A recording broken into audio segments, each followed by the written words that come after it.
जय हिंद दोस्तों, आज की इस वीडियो में हम लोग समझेंगे कि बेलन का पृष्ठ क्षेत्रफल और आयतन क्या होता है। बेलन के पृष्ठ क्षेत्रफल और आयतन को समझने से पहले हमको वृत्त के बारे में जानकारी होना बहुत जरूरी है।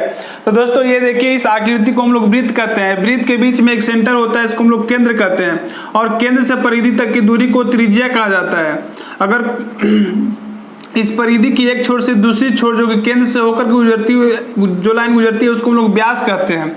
और इस जो वृत्त के चारों ओर की जो लाइन होता है, एक वृत्त, इस लाइन को हम लोग परिधि कहते हैं। यानी कि वृत्त के चारों तरफ से घेरने वाली रेखा को हम लोग क्या कहते हैं? परिधि कहते हैं। समझ गए? और ये जो जितना क्षेत्रफल छेके हुए है उसी को हम लोग क्षेत्रफल कहते हैं। तो कुल मिलाकर हम लोग अगर देखा, कहने का मतलब है कि त्रिज्या, अगर ये ओ बिंदु है तो ओ बिंदु से ये सी बिंदु तक की दूरी को हम लोग क्या कहते हैं? त्रिज्या कहते हैं। इसको आर से डिनोट करते हैं। ओके, एंड इसको अगर हम लोग डी मान लें तो डीसी को, यानी कि डी एन सी जो कि आर ओ से होकर गुजरती है, उसको हम लोग क्या कहते हैं? व्यास कहते हैं। अब ये जो कि अगर कुल मिलाकर के जो डी से स्टार्ट करें और डी से पुनः आते हैं तो यह है जो कि वृत्त के घेरने वाली रेखा है। इसी को हम लोग क्या कहते हैं? परिधि कहते हैं। ओके, तो बाबू समझ लो कि और इसके द्वारा जो छेका गया जगह है उसी को हम लोग क्षेत्रफल कहते हैं। तो वृत्त का क्षेत्रफल, वृत्त का परिधि, वृत्त का त्रिज्या, वृत्त का व्यास, ये सब आप लोग को मालूम होना चाहिए, तभी है जो कि आप बेलन के बारे में समझ सकते हैं। ओके, क्योंकि बेलन का जो निर्माण होता है वो वृत्त से ही मिलकर के बना होता है। और यहाँ पर देखिए, हम आपको दिखाना चाहता हूँ कि ये मेरे पास एक पापड़ का एक है जो कि एक पापड़ है, एक वृत्ताकार पापड़ है। ये जो कि अभी एक क्या, एक डिस्क की तरह दिख रहा है। और ये क्या होता है कि एक पापड़ की अगर हम मोटाई देखें तो नेगलेक्ट कर दें तो यह एक वृत्ताकार जो कि आकृति का दिख रहा है। लेकिन इस तरह से हम अगर वृत्ताकार पापड़ को, बहुत सारे पापड़ को एक साथ रख देते हैं तो यह क्या हो जाएगा कि धीरे धीरे है जो कि बेलनाकार का रूप लेना शुरू करता है।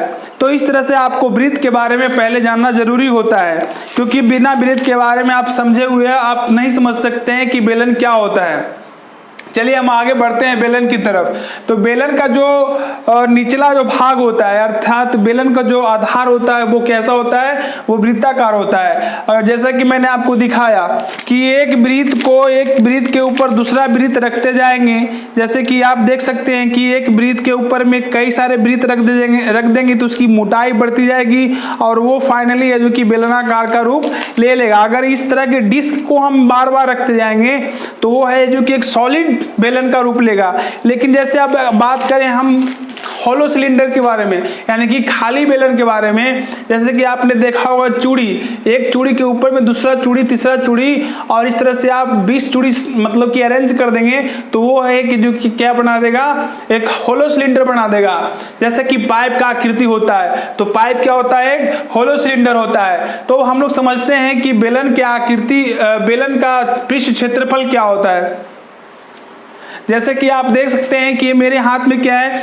मेरे हाथ में एक जो कि सिलिंड्रिकल बोतल है। इस बोतल का अगर हम बोतल की आधार की बात करें तो ये कैसा है? वृत्ताकार है। अगर इस बोतल के आधार के त्रिज्या, इस बोतल की आधार की त्रिज्या, जैसे कि आप देख सकते हैं आकृति में, तो इस बोतल के आधार की जो त्रिज्या उसको हम आर माने। सपोज कि ये केंद्र है और केंद्र से परिधि तक की दूरी है जो कि त्रिज्या कहते हैं। इसको हम अगर आर माने और इस बोतल की ऊंचाई को अगर हम एच मानते हैं, यानी कि यहाँ से यहाँ तक की जो दूरी है, जैसे आप समझ सकते हैं कि यहाँ से यहाँ तक की जो दूरी है, इसको यहाँ, इससे इसकी आकृति चेंज हो गई है। फिलहाल हम यहीं तक मान रहे हैं। तो यहाँ से यहाँ तक की ऊंचाई को अगर हम एच माने तो यह है जो कि सिलेंडर की ऊंचाई हो जाएगी। अब आप समझ सकते हैं, जैसे कि मैंने आपको बताया कि बेलन की निर्माण कैसे हुई है। तो एक आधार, मतलब कि वृत्ताकार आधार पर, उस पर है जो कि लगातार रखते जाते हैं तो वो है जो कि बेलन का निर्माण करता है। लेकिन दोस्तों ये देखिए, एक बॉटल है, तो बॉटल है जो कि ये क्या? हॉलो सिलेंडर है। तो हॉलो सिलेंडर का निर्माण कैसे होता है कि एक वृत्त के ऊपर में एक वृत्ताकार रिंग को अगर अरेंज करेंगे तो वो होलो सिलेंडर का निर्माण करेगा। अगर एक वृत्त के ऊपर में एक डिस्क ब्रिक को हम अरेंज करेंगे तो वो एक सॉलिड बेलन बनाएगा। तो अभी हम समझना चाह रहे हैं कि बेलन का पृष्ठ क्षेत्रफल क्या होता है। तो जैसा कि दोस्तों आप देख सकते हैं कि ये भी एक पृष्ठ है। तो यह पृष्ठ कैसा है? ये समतल पृष्ठ है। ऊपर में भी सेम इसी तरह का एक पृष्ठ बनेगा। अब ये जो है ये कर्व पृष्ठ है।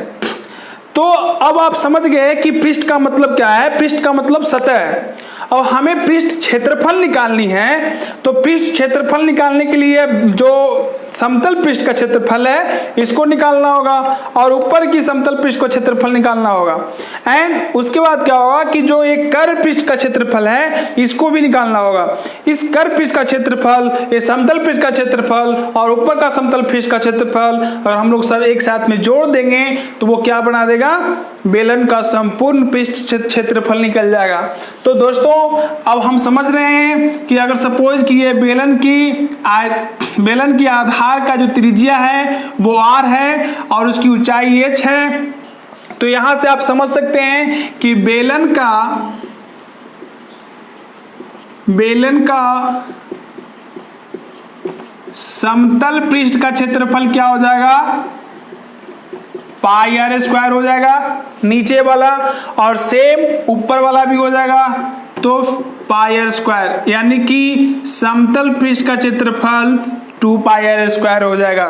यहां तक कोई दिक्कत? यहां तक कोई दिक्कत नहीं। ओके, दूसरा पॉइंट क्या है? दूसरा पॉइंट है कि बेलन का वक्र पृष्ठ का क्षेत्रफल, वक्र पृष्ठ का क्षेत्रफल। तो बेलन का वक्र पृष्ठ का क्षेत्रफल क्या होगा? क्योंकि आपको मालूम है कि एक बोतल है, तो बोतल जो होता है वो हॉलो सिलेंडर होता है। हॉलो सिलेंडर का निर्माण कैसे होता है? तो वृत्ताकार क्षेत्रफल पर अर्थात वृत्ताकार आधार पर बहुत सारे वृत्ताकार रिंग रखे हुए हैं। तो रिंग रखे हुए हैं तो रिंग की जो होगा वो क्या हो? एक परिधि होगी। तो रिंग का परिधि क्या होगा? 2 पाई r होगा।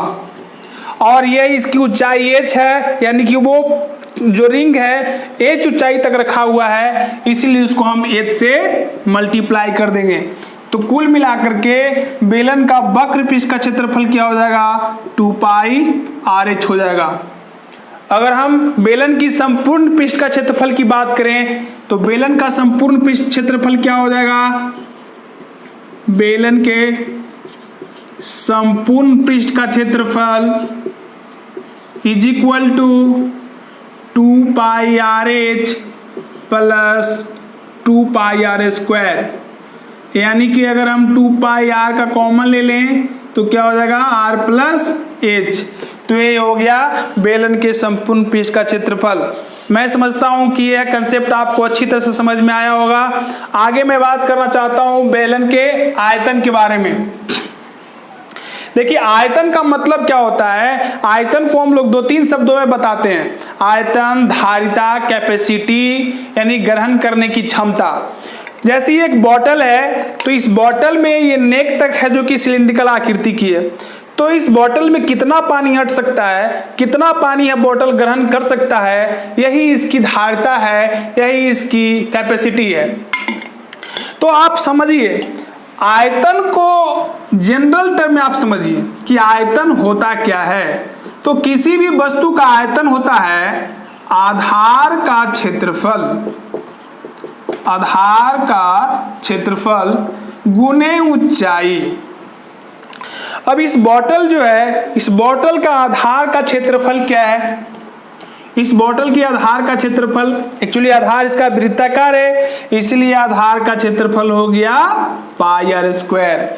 और इसमें अब ऊंचाई से मल्टीप्लाई कर देंगे तो इसकी ऊंचाई क्या है? इसकी ऊंचाई h है, इसलिए h से इसमें मल्टीप्लाई कर देंगे तो ये फाइनली क्या आ जाएगा? पाई r स्क्वायर h। ये हो गया बेलन का आयतन। आप कहीं भी ध्यान रखिए कि किसी भी वस्तु का आयतन निकालने के लिए पूछा जाए तो सबसे पहले उस वस्तु के आधार पे जाइए और उस वस्तु के आधार की जो क्षेत्रफल है उसमें ऊंचाई से गुणा कर दीजिएगा तो आपको क्या निकल जाएगा? उस वस्तु का आयतन निकल जाएगा। तो ये क्या है?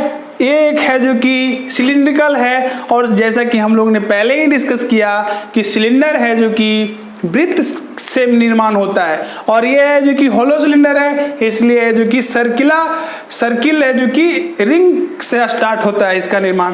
तो इस तरह से हम लोगों ने समझा कि बेलन की आयतन आधार गुनी ऊंचाई, आधार का क्षेत्रफल गुनी ऊंचाई, तो आधार का क्षेत्रफल पाई स्क्वायर एंड उसमें से मल्टीप्लाई कर दिए तो ये फाइनली हो गया पाई स्क्वायर h।